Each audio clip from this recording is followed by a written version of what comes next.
Paolo Tagliamento, un nuovo festival musicale inedito, in partenza e in arrivo qui nella città di Conegliano.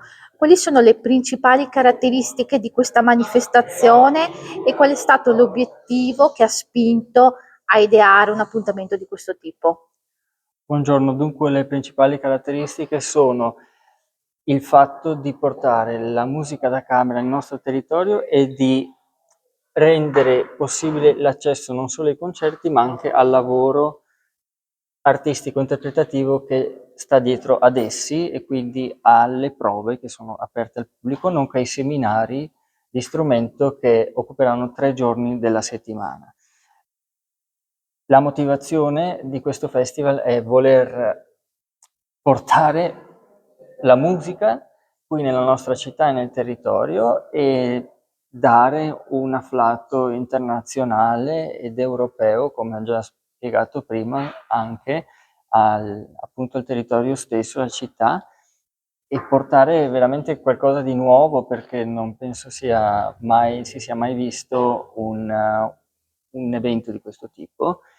E sottolineavo prima il carattere europeo, nel senso i musicisti vengono da diversi paesi d'Europa, per cui ci tengo a questa dimensione ampia, che è anche un segnale di un'Europa che vorremmo e che al momento non stiamo vedendo, insomma.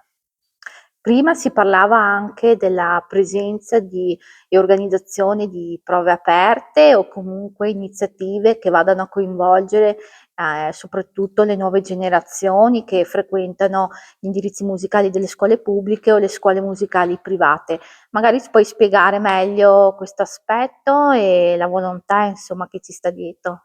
Certo, l'obiettivo è quello di attrarre soprattutto i giovani, oltre che chiunque voglia venire al festival, i giovani che studiano musica soprattutto nelle nostre scuole locali e non solo, che vengano a sentire i concerti, ma anche le prove aperte, a conoscere i musicisti, a capire come lavoriamo per l'esecuzione, per l'interpretazione delle musiche. Quindi penso che sia un'occasione più unica che rara, dato il livello, lo spessore dei musicisti che partecipano, quindi è un'occasione da sfruttare per tutti i giovani, penso.